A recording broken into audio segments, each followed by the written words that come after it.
Hello class, in last lecture we are done with the ionization enthalpy and electron gain enthalpy, and today we are going to deal with the electronegativity, which is belonging in periodic trends in physical property, and next is periodic trends in chemical property. There are three types of periodic trend in chemical property. First one is periodic trend in valency, second one in periodic trend in metallic and non-metallic characters, and third one is periodic trend in chemical reactivity, which is reduces by COVID situation, due to COVID situation. So first we see the electronegativity. Electronegativity बघायसाठी when two atoms of different element form a covalent bond. यामध्ये दोन item असे consider करायचे किंवा घ्यायचे आहेत जे different एलिमेंट्सचे असतील आणि त्यामध्ये कोवॅलंट बॉन्ड बनलेला असेल.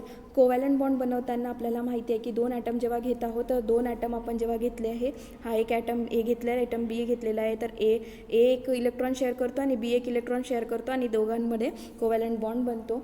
पण यामध्ये इलेक्ट्रोनेगेटिव्हिटीमध्ये काय होतं की जे इलेक्ट्रॉन पेअर आहेत हे इलेक्ट्रॉन पेअर कुठलाही एक एलिमेंट किंवा ॲटम काय करतं, कुठलाही एक ॲटम स्वतःकडे अट्रॅक्ट करतो. म्हणजे त्यांच्यामध्ये जे इलेक्ट्रॉन पेअर असतात ते इलेक्ट्रॉन पेअर अनइक्वली शेअर्ड असतात. तर दोन ॲटम आपण जेव्हा घेतो त्यांच्यामध्ये कोवॅलंट बॉन्ड जेव्हा बनतं त्यावेळेस काय होतं, कोवॅलंट बॉन्ड बनताना त्यांच्यामध्ये एक डिफरन्स असतो. तो डिफरन्स असा की यामध्ये काय होते, एक इलेक्ट्रॉन्स हे स्वतःकडे अट्रॅक्ट करून घेतात. त्याची जी पॉवर असते स्वतःकडे अट्रॅक्ट करून घेण्याची, इलेक्ट्रॉन पेअर जे शेअर्ड इलेक्ट्रॉन पेअर असतात ते शेअर्ड इलेक्ट्रॉन पेअरला स्वतःकडे अट्रॅक्ट करण्याची जी पॉवर असते त्या अट्रॅक्ट करण्याच्या पॉवरलाच काय म्हटलेलं आहे, इलेक्ट्रोनेगेटिव्हिटी. सपोज ए आणि बीमध्ये बीनी हा काय केले, जे हा जो दोन्ही इलेक्ट्रॉन पेअर आहे हे स्वतःकडे अट्रॅक्ट केले, तर म्हणजे बी हा जास्त इलेक्ट्रोनेगेटिव्ह एलिमेंट आहे as compared to A, atom आहे as compared to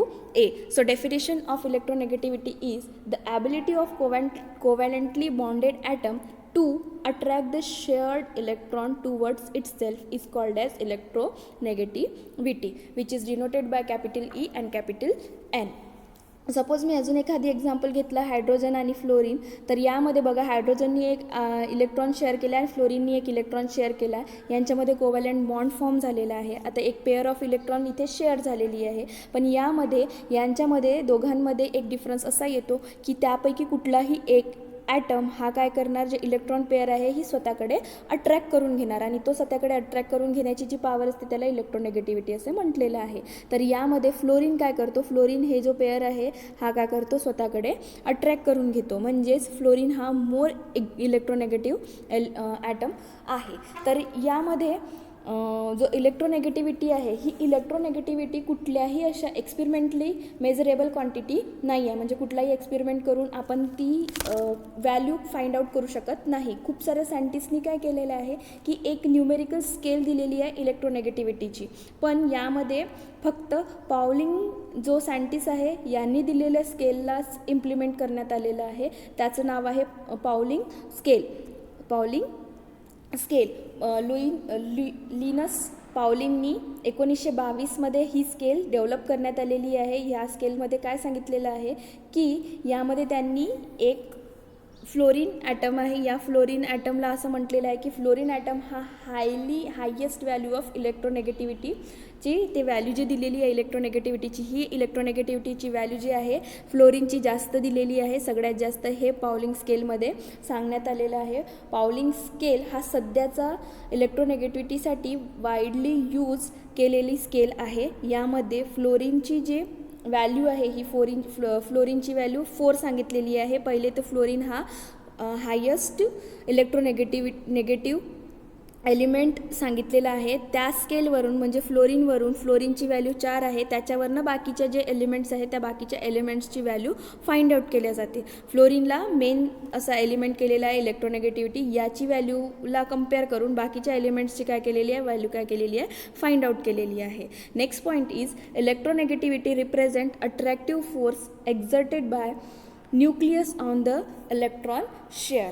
electron electronegativity he depend करते आहे अट्रॅक्टिव्ह फोर्सवरती. जो अट्रॅक्टिव्ह फोर्स आहे हा न्यूक्लियसचा एक्झिस्ट करतो आणि न्यूक्लियसमध्ये जो अट्रॅक्ट असतो इलेक्ट्रॉन आणि न्यूक्लियसमध्ये ते निगेटिव्हिटी काय करते रिप्रेझेंट केल्या जाते. Next point is electron sharing between covalently bonded atoms takes place using the valence electron. आता जो कोव्हॅलंट बॉन्ड बनत आहे हा कोव्हॅलंट बॉन्ड बनवायसाठी जे व्हॅलन्स इलेक्ट्रॉन असते हे व्हॅलन्स इलेक्ट्रॉन काय केले जाते यूज केले जाते. Next point is the electronegativity depends upon the effective nuclear charge experienced by the electron involved in formations of the covalent bond. आता इलेक्ट्रोनेगेटिव्हिटी जी आहे ही इलेक्ट्रोनेगेटिव्हिटी हे न्यूक्लियर चार्ज जे इफेक्टिव्ह न्यूक्लियर चार्ज जो आहे ह्या इफेक्टिव्ह न्यूक्लियर चार्जवरती काय केलेली आहे डिपेंड केलेली आहे. जसा इफेक्टिव्ह न्यूक्लियर चार्ज असेल तो व्हॅलन्स इलेक्ट्रॉनवरती काय करतो स्ट्रॉंगली अफेक्ट करत असतो.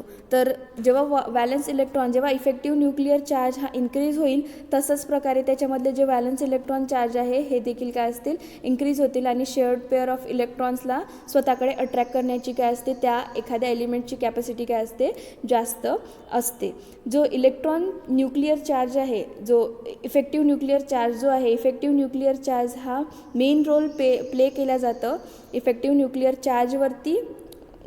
जे इलेक्ट्रोनेगेटिव्हिटी आहे ही इलेक्ट्रोनेगेटिव्हिटी काय करते डिपेंड करत जाते. So electronegativity increases as we move across a period. जसं आपण पिरियडला लेफ्ट टू राईटमध्ये मूव्ह करत आहोत लेफ्ट टू राईट जेव्हा आपण मूव्ह करतो तेव्हा इलेक्ट्रोनेगेटिव्हिटी काय होते इन्क्रीज होते. कारण त्याच्यामध्ये आपल्याला माहिती आहे इफेक्टिव्ह न्यूक्लियर चार्ज काय होत जातं इन्क्रीज होत जाते. याच्यामध्ये इफेक्टिव्ह न्यूक्लियर चार्ज इन्क्रीज झाल्यामुळे त्याची जी साईज आहे पिरियडमध्ये पिरियडची एलिमेंटची साईज ही छोटी असते आणि त्यामुळे त्यांच्यामधला जो फोर्स आहे फोर्स ऑफ अट्रॅक्शन आहे हा कमी असतो आणि फोर्स ऑफ अट्रॅक्शन कमी असल्यामुळे त्याच्यामध्ये जी इलेक्ट्रोनेगेटिव्हिटी आहे ही इलेक्ट्रोनेगेटिव्हिटी काय असतं जास्त असतं.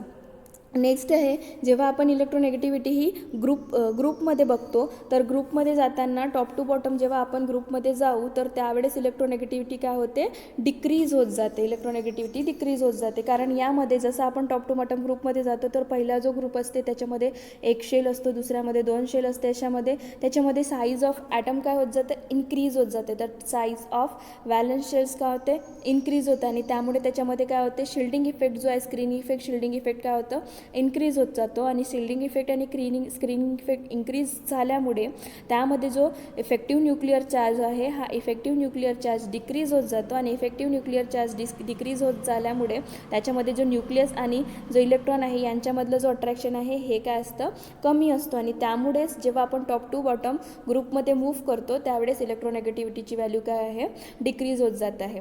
ह्या 2 पॉईंट्स तुम्हाला इम्पॉर्टंट आहे. जसं तुम्ही इलेक्ट्रोनेगेटिव्हिटी पिरियडमध्ये बघत असाल तर पिरियडमध्ये इलेक्ट्रोनेगेटिव्हिटी काय असते इन्क्रीज होत असते आणि इलेक्ट्रोनेगेटिव्हिटी ग्रुपमध्ये जर बघत असाल तर इलेक्ट्रोनेगेटिव्हिटी ग्रुपमध्ये काय होत जाते डिक्रीज होत जाते. So next point is periodic trends in chemical property.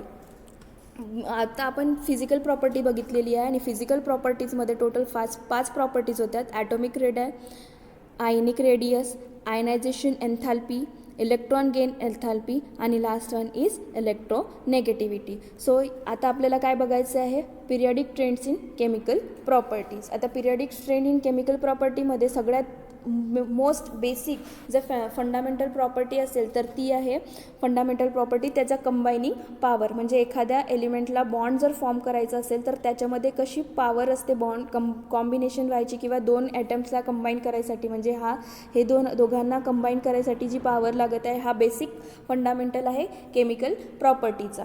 So the most fundamental chemical property of an element its combine power. These properties is numerically expressed in terms of valence or valency. आता ही जी combine करण्याची जी power असते ही combine करण्याची जी power आहे हे एका particular नंबरनी denote केल्या जाते. त्या नंबर म्हणजे त्याची व्हॅलन्सी ऑर व्हॅलन्स असं असते. आता व्हॅलन्सी ही कशी बघल्या जाते तर valency of an element indicates the number of chemical bond. आता त्यांच्यामध्ये जो केमिकल बॉन्ड फॉर्म करतो त्यावरती काय होते म्हणजे जो एखादा एलिमेंट आहे हा एलिमेंट कसा बॉन्ड फॉर्म करतो दुसऱ्या ॲटमसोबत हे म्हणजे त्याची व्हॅलन्सी असते. व्हॅलन्सी एक असा नंबर आहे की तो ॲटम एक ॲटम हा दुसऱ्या ॲटमसोबत केमिकल बॉन्ड केला जातो, त्यालाच काय म्हटलेलं आहे, व्हॅलन्सी. सपोज आता कार्बनची व्हॅलन्सी किती आहे, 4, कारण कार्बन हा 4 बॉन्ड फॉर्म करतो. नेक्स्ट नायट्रोजनची व्हॅलन्सी आहे 3, कारण तो 3 बॉन्ड फॉर्म करतो. समटाईम्स काय असते, another frequently use term related to the valency, म्हणजे काही वेळेस व्हॅलन्सी अशा पण गृहीत केली जाते की ऑक्सिडेशन स्टेट और ऑक्सिडेशन नंबर, त्याचा ऑक्सिडेशन स्टेट किंवा ऑक्सिडेशन नंबरवरती व्हॅलन्सी पकडल्या जातं. तर valency does not have any sign associate with it, म्हणजे व्हॅलन्सीला कुठल्याही प्रकारचं साईन किंवा सिम्बॉल नाही आहे. But oxidation number does and can be either positive or negative. Valency कधी पॉझिटिव्ह किंवा नेगेटिव्ह नसतं, ऑक्सिडेशन नंबर आहे पॉझिटिव्ह किंवा negative, which is decided by electronegativity of atom that are bonded. त्याच्या नेगेटिव्हिटीवरती ऑक्सिडेशन नंबर हा depend केलं जातं. व्हॅलन्सीला कुठल्याही प्रकारचा साईन किंवा सिम्बॉल नाही आहे, ते पॉझिटिव्ह किंवा नेगेटिव्ह नसते. Next point is the second accept of a chemical property is the chemical reactivity. जसं आपण बघितलेलं आहे की कंबाईन होण्याचे जो पॉवर आहे ते एक प्रॉपर्टी झालेली आहे, तर सेकंड प्रॉपर्टी आलेली आहे. ती सेकंड प्रॉपर्टी आहे की केमिकल रिॲक्टिव्हिटी, म्हणजे त्या ॲटम्स किंवा एलिमेंट्सची केमिकलची रिॲक्टिव्हिटी किती आहे, तो कशासोबत किती रिॲक्ट होऊ शकतो यावरती देखील डिपेंड करते. The chemical reactivity is related to the case with which as element is losses और गेन ऑफ इलेक्ट्रॉन किती लवकर लॉस करू शकतो किंवा किती लवकर गेन करू शकतो याच्यावरती केमिकल रिॲक्टिव्हिटी काय असते, डिपेंड करत असते. आता chemical properties, periodic trend in chemical प्रॉपर्टीजमध्ये आपण म्हटलेलं आहे 3 प्रॉपर्टीज डिपेंड करत आहे. त्यामधली पहिली जी प्रॉपर्टी आहे ही पहिली प्रॉपर्टी आहे periodic trend in valency. Periodic trend in valency आपल्याला बघायची आहे. The valency of main group element. आता मेन ग्रुप एलिमेंट्समध्ये व्हॅलन्सी ही असते, तर ते मेन ग्रुपमध्ये दोन ग्रुप्स येतात, ते एस आणि पी ब्लॉक. हे 2 ब्लॉक्स आहे जे मेन ग्रुप एलिमेंट्समध्ये डिपेंड करतात. इट इज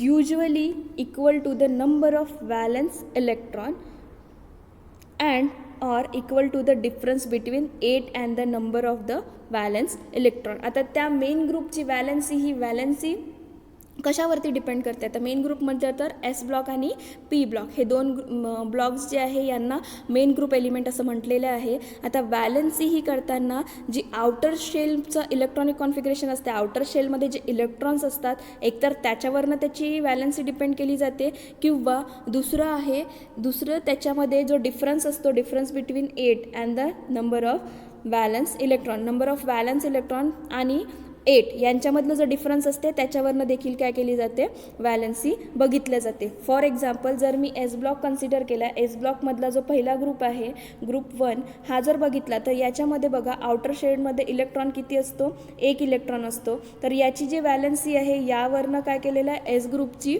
व्हॅलन्सी डिसाईड केलेली आहे, म्हणजे त्याची व्हॅलन्सी किती राहणार आहे, 1 राहणार आहे. सेम जर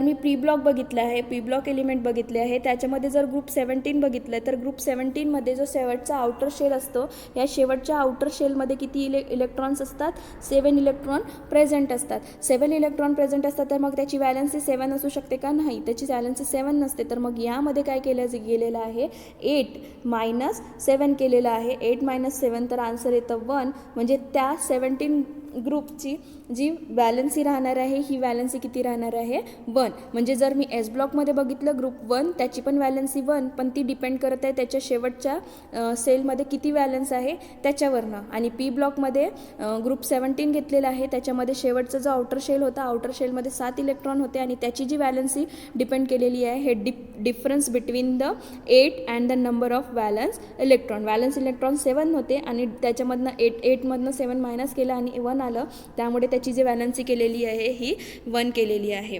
the valency remains the same the group and shows the gradually variations across the period. आता जसं आपण वॅलन्सी बघत आहोत तर वॅलन्सी ही ग्रुपमध्ये सेम असते.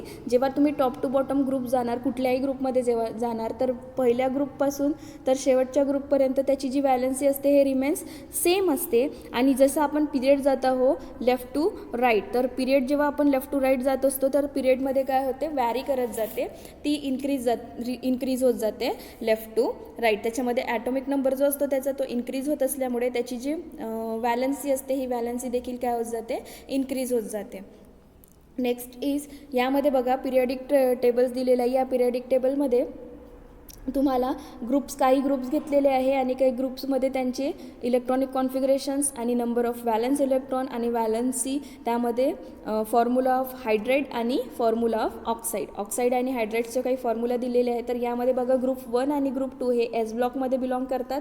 तसेच ग्रुप 13 पासून तर ग्रुप 18 हे कोणत्या ग्रुपमध्ये बिलॉंग करतात, हे पी ब्लॉकमध्ये बिलॉंग करतात. सो ग्रुप फर्स्टमध्ये आणि ग्रुप सेकंडमध्ये बघा त्यांचं इलेक्ट्रॉनिक कॉन्फिगरेशन दिलेलं आहे NS1. तर 1 तर शेवटचा जो आउटर इलेक्ट्रॉनिक आहे त्याच्यामध्ये एक इलेक्ट्रॉन प्रेझेंट आहे, त्याच्यामुळे नंबर ऑफ वॅलन्स इलेक्ट्रॉन 1 आहे, त्याच्यामुळे त्याची वॅलन्सी किती झालेली आहे, 1 झालेली आहे. ग्रुप 2मध्ये त्याचं इलेक्ट्रॉनिक कॉन्फिगरेशन NS2 आहे आणि त्याचा जो शेवटचा शेल आहे त्याच्यामध्ये वॅलन्स इलेक्ट्रॉन 2 असल्यामुळे त्याची जी वॅलन्सी आहे ही 2 दिलेली आहे. एस ग्रुपमध्ये झालेलं आहे, एस ब्लॉकमध्ये झालेलं आहे. आता बघूया आपण पी ब्लॉकमध्ये बघा जो 13 आहे ग्रुप 13 ग्रुपमध्ये जे इलेक्ट्रॉनिक कॉन्फिगरेशन आहे हे NS2NP1 आहे. तर यामध्ये जो त्याचा आउटर इलेक्ट्रॉन आहे, आउटर शेल आहे, आउटर शेलमध्ये 3 इलेक्ट्रॉन वॅलन्स आहे, त्यामुळे त्याची वॅलन्सी किती झालेली आहे, 3. म्हणजे ग्रुप 13चे जेवढेही एलिमेंट्स आहेत त्याची वॅलन्सी किती राहणार आहे,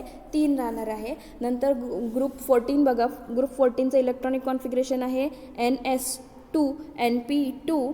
तर त्याच्यामध्ये जे इलेक्ट्रॉन्स आहे ते वॅलन्स इलेक्ट्रॉन 4 आहे, त्यामुळे त्याची जे वॅलन्सी आहे ही 4 आहे. ग्रुप 15मध्ये मला त्याची इलेक्ट्रॉनिक कॉन्फिगरेशन आहे NS2NP3 आणि त्याचा जो आउटर शेल आहे या आउटर शेलमध्ये नंबर ऑफ वॅलन्स इलेक्ट्रॉन किती आहे, 5 नंबर ऑफ वॅलन्स इलेक्ट्रॉन आहे आणि त्यामुळे त्याची जे वॅलन्सी आहे ही वॅलन्सी 8-5 केल्या जाते, 8-5 केल्या जाते, त्यामुळे त्याच्यामध्ये 3. त्यामध्ये जो 15 ग्रुप आहे याच्यामध्ये ज्याची वॅलन्सी आहे ही 3 आहे, पण समटाईम्स ते कधी काय असतं 5 देखील दाखवते, depend on reactivity. Next group number 16 त्याचं इलेक्ट्रॉनिक कॉन्फिगरेशन आहे, इलेक्ट्रॉनिक कॉन्फिगरेशन त्याचं NS2NP4. यामध्ये जो आउटर शेल इलेक्ट्रॉन आहे त्याच्यामध्ये वॅलन्स इलेक्ट्रॉन आहे 6 आणि त्याची वॅलन्सी आहे 8-6 दॅट इज 2 आणि समटाईम्स ती 6 राहते. ग्रुप 17 बघितलं तर त्याचं इलेक्ट्रॉनिक कॉन्फिगरेशन आहे NS2NP5 आणि त्याचे जो आउटर शेल आहे त्या आउटर शेलमध्ये किती आहे, इलेक्ट्रॉन 7 आणि त्याला जर आपण 8-7 केलं तर आन्सर काय असते, 1 आणि त्यामुळे त्याचे जो वॅलन्सी आहे ही वॅलन्सी 1 आहे आणि समटाईम 7. मग 18मध्ये बघा, 18मध्ये त्याचं इलेक्ट्रॉनिक कॉन्फिगरेशन काय आहे, NS2 आणि NP6 आहे, म्हणजे टोटल वॅलन्स इलेक्ट्रॉन 8 आहे आणि 8मधून जेव्हा 8- करतो तेव्हा 0, कारण ते स्टेबल असते, हायली स्टेबल असते, त्यामुळे ते रिॲक्टिव्हिटीमध्ये किंवा त्याचे वॅलन्स बॉन्ड फॉर्म करण्यामध्ये त्याची पार्टिसिपेशन नसतं, त्यामुळे त्याची वॅलन्सी काय आहे, 0 valency. Next topic is periodic trend in metallic non metallic characters. आता यामध्ये बघा जो पिरियडिक टेबल आपण बघितलेला आहे या पिरियडिक टेबलमध्ये 3 बेसिक ट्रेंड्स असतात. त्यामधला पहिला ट्रेंड असतो metals, non metals and metalloids. हे टोटल 3 बेसिक ट्रेंड्स असतात पिरियडिक टेबलमध्ये. यामध्ये जो मेटल आहे हा मेटल एक्स्ट्रीम लेफ्ट साईडला पिरियडिक टेबलच्या लेफ्ट साईडला प्रेझेंट आहे. त्यानंतर नॉन मेटल हे राईट साईडला प्रेझेंट आहे आणि जो मेटलॉइड्स असतात हे मेटलॉइड्स झिगझॅग जो वे असतो त्यामध्ये प्रेझेंट आहे. तुम्ही यामध्ये सगळ्यात पहिले आपण काय पिरियडिक टेबल जेव्हा बघतो पिरियडिक टेबलमध्ये जो पी ब्लॉक आहे तो पी ब्लॉक बघा. त्या पी ब्लॉकमध्ये त्यांनी दाखवलेलं होतं असा जो पी ब्लॉक होता यामध्ये झिगझॅग लाईन दिलेली होती. तर झिगझॅग लाईनमध्ये जो लेफ्ट साईडला आहे यामध्ये सगळे लेफ्ट साईडचे मेटल्स असतात आणि राईट साईडला जे आहेत ते नॉन मेटल्स असतात आणि मेटलॉइड्स जे झिगझॅग वेमध्ये प्रेझेंट असतात या झिगझॅग वेलाच मेटलॉइड्सचे एलिमेंट्स काय असतात प्रेझेंट असतात. तर यामध्ये जेव्हा कॅरेक्टरिस्टिक्स बघता मेटल्सचे, metals are characterize by good electrical conductors. Metals जितके पण मेटल्स आहे हे मेटल्स सगळे काय असतात, इलेक्ट्रिसिटीचे गुड कंडक्टर असतात. ते इलेक्ट्रिसिटी चांगल्याने फ्लो करू शकतात. And ability to form a compound by the loss of balance electron. आणि मेटल्सला जेव्हा कंपाऊंड फॉर्म करायचे असतात तेव्हा ते काय करतात, लॉस ऑफ इलेक्ट्रॉन, बॅलन्स इलेक्ट्रॉनचे लॉस करून कंपाऊंड ते फॉर्म करतात. Non metals are characterize by their poor electrical conductivity. म्हणजे नॉन मेटल्स काय असतात, हे इलेक्ट्रिसिटीचं चांगल्या तरीकेने फ्लो करू शकत नाही, म्हणजे पुअर इलेक्ट्रिकल कंडक्टिव्हिटी असते त्यांच्यामध्ये.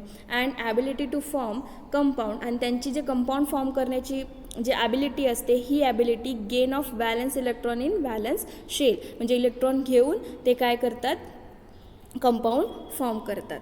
Next point is the ionization enthalpy decreases down the group. जसं तुम्ही ग्रुपमध्ये टॉप टू बॉटम जाणार तेव्हा आयनायझेशन एन्थॅल्पी काय होत जाते, डिक्रीज होत जाते. The tendency to loss balance electron thus increases down the group and the metallic character increases down the group. जसं इलेक्ट्रॉन लॉस करण्याची टेंडन्सी इलेक्ट्रॉन लॉस करण्याची टॉप टू बॉटम जेव्हा आपण ग्रुपमध्ये जाऊ ते काय होते, इन्क्रीज होते. लॉस करण्याची इलेक्ट्रॉन लॉस करण्याची टेंडन्सी इन्क्रीज होते ग्रुपमध्ये डाऊन करण्याची. तशीच त्यामध्ये जो मेटॅलिक कॅरेक्टर आहे, एखाद्या कंपाऊंडचा मेटॅलिक जो कॅरेक्टर असतो, हा मेटॅलिक कॅरेक्टर काय देखील काय होते, ग्रुपमध्ये इन्क्रीज होते. कारण यामध्ये जो इलेक्ट्रॉन लॉस असतं हे इलेक्ट्रॉन लॉस करण्याची जी टेंडन्सी असते मेटलमध्ये हे देखील लॉस होऊन तो कंपाऊंड फॉर्म करू शकतो. त्याचमुळे जेव्हा तुम्ही टॉप टू बॉटम ग्रुपमध्ये जाल तर टॉप टू बॉटम ग्रुपमध्ये गेल्यानंतर इलेक्ट्रॉन लॉस करण्याची टेंडन्सी इन्क्रीज होते त्यांची, आणि त्याचमुळे मेटॅलिक कॅरेक्टर देखील काय होतं, इन्क्रीज होतं. Next point is the ionization enthalpy increases across the period. पिरियडमध्ये जेव्हा आपण बघत आहोत तेव्हा आयनायझेशन एन्थॅल्पी काय होते, इन्क्रीज होते आहे.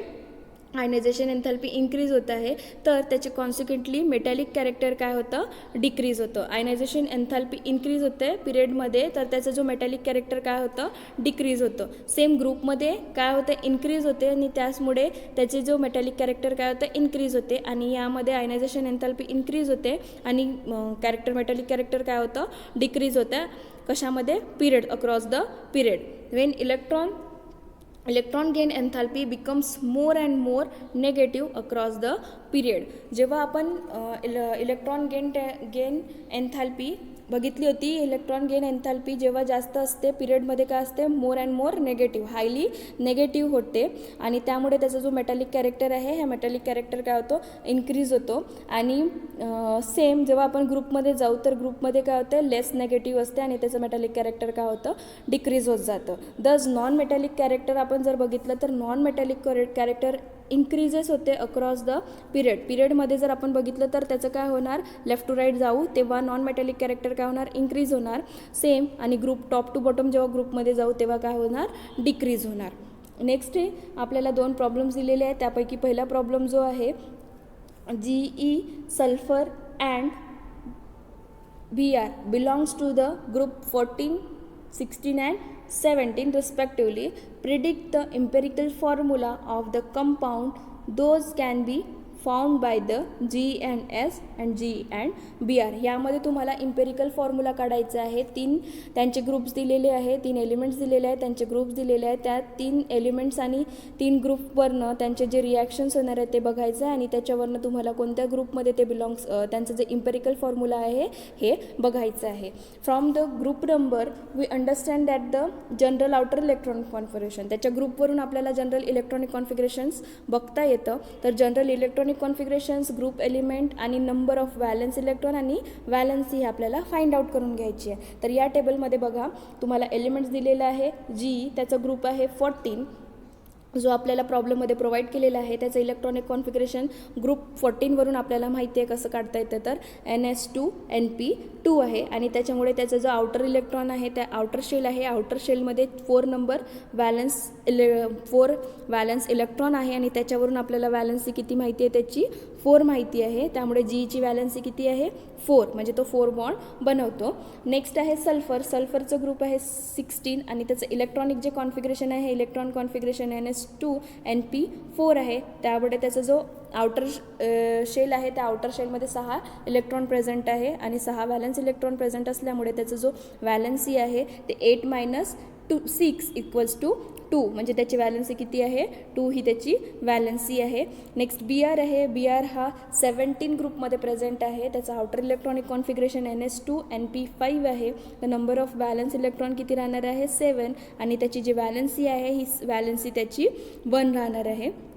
यावरनं तो त्यांच्यामध्ये बघायचं आहे आपल्याला पहिला जो दिलेला आहे G आणि S is more electronegative than G.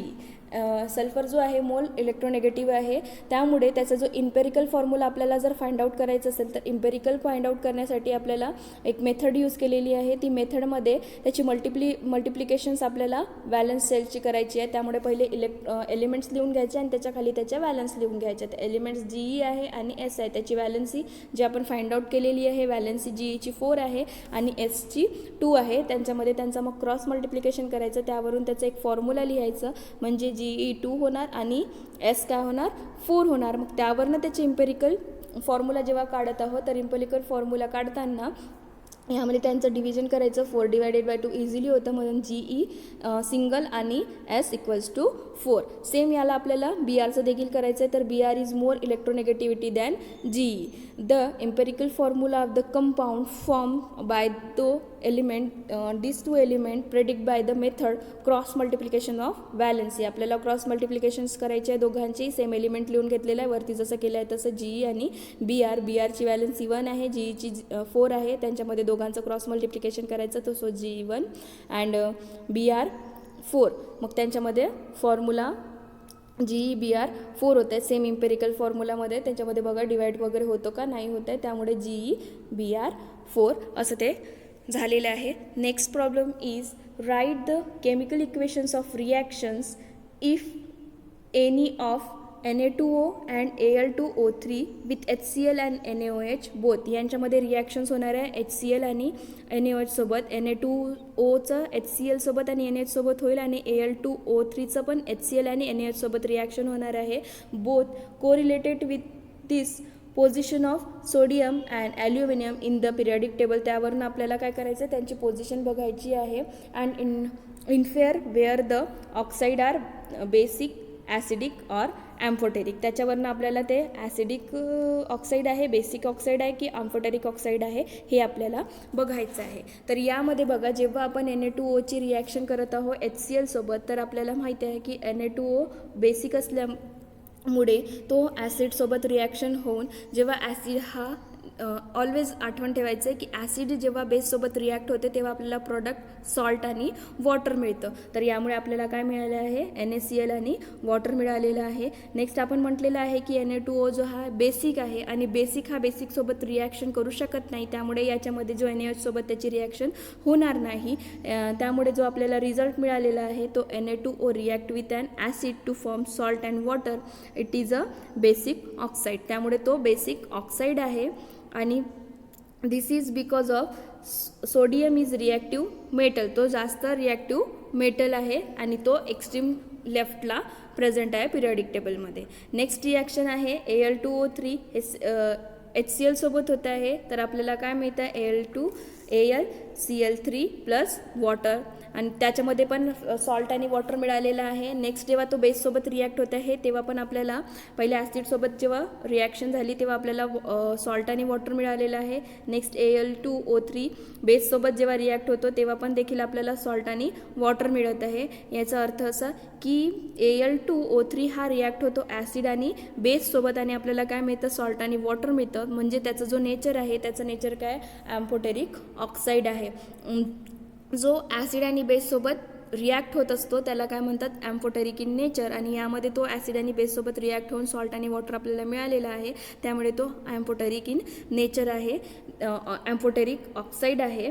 Al is moderately reactive element. तो रिॲक्टिव्ह एलिमेंट असल्यामुळे तो जो मेन ग्रुप एलिमेंट्स आहे त्या मेन ग्रुप एलिमेंटच्या सेंटरमध्ये ॲल्युमिनियम काय आहे प्रेझेंट आहे. मेन ग्रुप कोणते आहे S आणि P हे 2 मेन ग्रुप आहे. Here this unit is completed. I hope all these things are clear to you. Thank you class.